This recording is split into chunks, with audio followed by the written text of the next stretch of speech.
और कोटा से बड़ी खबर है, जहां घर में खड़ी कारों का टोल टैक्स कट रहा है।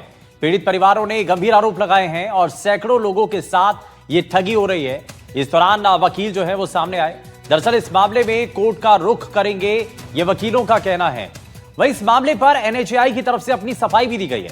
एनएचएआई ने इसमें तकनीकी दिक्कत भी बताई है और शिकायत पर पैसा रिटर्न किया जाता है, यह भी एनएचएआई के द्वारा बताया गया है। यानी कि अगर आपके पास भी कार है और आप टोल से आपकी कार के अंदर फास्टैग लगा हुआ है और आप कई बार जो है टोल क्रॉस करते हैं, तो ये खबर आपके लिए। आपको बता दें कि कोटा में एक घर के अंदर खड़ी हुई कार का दिल्ली मुंबई एक्सप्रेसवे पर 2 बार टोल कट गया। फास्टैग का मैसेज मोबाइल पर आने पर कार मालिक रिटायर्ड टीचर को पता चला। इसके बाद हाईवे एक्सप्रेसवे हेल्पलाइन नंबर 1033 पर उन्होंने शिकायत की, लेकिन कोई सुनवाई नहीं हुई। रिटायर्ड टीचर हुक्मचंद का कहना है कि उनकी गाड़ी 2 दिसंबर को कोटा में बेटे के फ्लैट पर खड़ी थी और इसके बाद भी 2 अलग अलग जगहों पर टोल कट गया। यह ऑनलाइन धोखाधड़ी है। इससे पहले कोटा में खड़ी कार का टोल कटने की 2 दिन में दूसरी घटना है। इससे पहले 30 नवंबर को दादाबाड़ी के रहने वाले एडवोकेट संजय पाटौदी की घर पर खड़ी ऑल्टो कार का 80 किलोमीटर इंदरगढ़ टोल प्लाजा पर उनका चालान काट दिया गया था। मेरे पास वैगनार गाड़ी है जिसके नंबर है RJ20 CG 2185।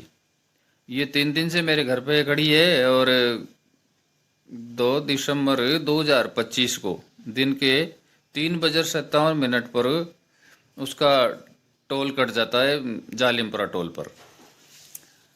मैसेज आता है राशि कट गई। उसके बाद हमने एक्सप्रेस हाईवे पे जो टोल फ्री नंबर है 1033 उस पर संपर्क करने की कोशिश की।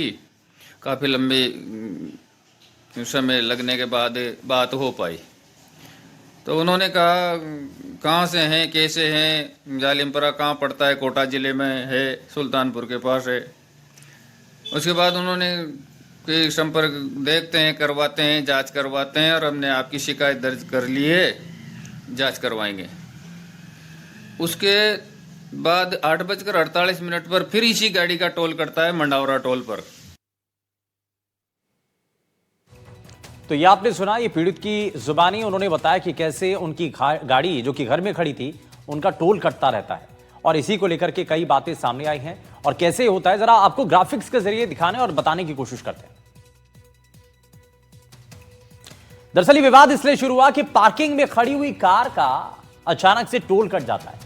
दरअसल घर में खड़ी कारों का टोल कट रहा है और ये एक नहीं बल्कि इससे पहले भी ऐसा मामला सामने आ चुका है। पीड़ित वकीलों ने इसमें गंभीर आरोप लगाए हैं। सैकड़ों लोगों के साथ ऐसी ठगी हो रही है, ये इस दौरान लोगों का कहना है। इस मामले में कोर्ट का रुख किया जाएगा, ये उन्होंने साफ कर दिया। और हालांकि मामले पर एनएचएआई ने भी अपनी सफाई दी। उन्होंने कहा है कि तकनीकी दिक्कत है, उसको ठीक किया जाएगा और जिनका पैसा गया है उनको वो वापस दिया जाएगा। लेकिन अब जरा आगे बढ़ते हैं, आपको बताते हैं कि आखिर टोल पर ऐसा क्यों होता है। जरा आप ये भी जानिए कि टोल पर अगर ऐसा हो रहा है तो ऐसा क्यों हो रहा है। ये दरअसल इसमें पहली बात यह है कि गलत स्कैनिंग की वजह से हो रहा है। जब फास्टैग ठीक से स्कैन नहीं होता है और टोल ऑपरेटर मैनुअल नंबर दर्ज कर सकता है जिससे गलत टोल कट जाता है, यानी कि फास्टैग से नहीं बल्कि मैनुअल उसको ऑपरेट किया जाता है, तब यह गलती की संभावना बन जाती है।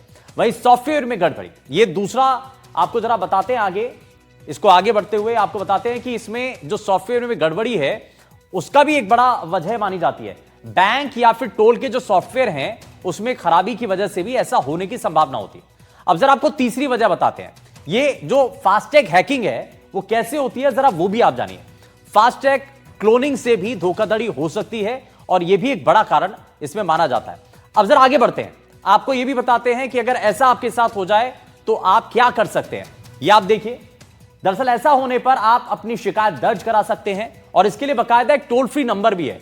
टोल फ्री नंबर 1033 पर आपको कॉल करनी है। वहां पर शिकायत करते समय आपकी जो ट्रांजैक्शन आईडी है या गाड़ी का नंबर है या जो मैसेज आपके पास आया है पैसा डिडक्ट होने का, उसकी आपको जानकारी देनी होगी। और आप उस बैंक से भी संपर्क कर सकते हैं जिसने फास्टैग जारी किया है और उस फास्टैग हिस्ट्री को नियमित रूप से अगर आप जांच करेंगे, उसको देखेंगे, तो उससे भी आपको अंदाजा लग जाएगा कि आपके क्या अकाउंट से या आपका फास्टैग से कुछ पैसे कटे हैं। किसी भी संदिग्ध ट्रांजैक्शन की तुरंत आपको रिपोर्ट करनी है।